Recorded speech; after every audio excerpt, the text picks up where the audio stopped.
আন্তর্জাতিক মাতৃভাষা দিবসে ভাষার টানে দুই বাংলার ভাষাপ্রেমীদের মিলনমেলা বসে বেনাপোল আন্তর্জাতিক চেকপোস্ট নোম্যান্সল্যান্ডে।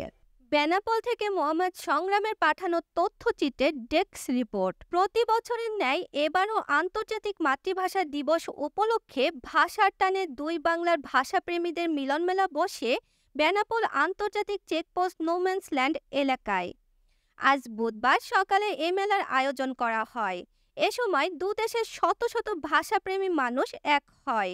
বেনাপোল চেকপোস্ট নোম্যান্সল্যান্ডে নির্মিত অস্থায়ী শহীদ বেদিতে সকাল 10:30টায় ভারত ও বাংলাদেশের ভাষাপ্রেমী শত শত মানুষ যৌথভাবে ফুল দিয়ে শহীদদের প্রতি শ্রদ্ধা জানান। দুদেশের পক্ষে নেতৃত্ব দেন পশ্চিমবঙ্গ বনগাঁও অঞ্চলের MLA শ্রী নারায়ণ গোস্বামী ও যশোর 1 আসনের সংসদ সদস্য শেখ আফিল উদ্দিন। এছাড়াও সর্বস্তরের জনগণ এতে অংশ নেন। পরে দুদেশের জনগণের জন্য উভয় দেশ থেকে মিষ্টি পাঠানো হয়।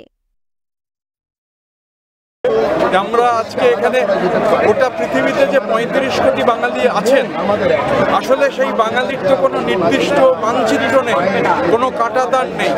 35 কোটি বাঙালির গোটা 365 দিনের সব থেকে গুরুত্বপূর্ণ দিন হচ্ছে আজকে 21শে ফেব্রুয়ারি।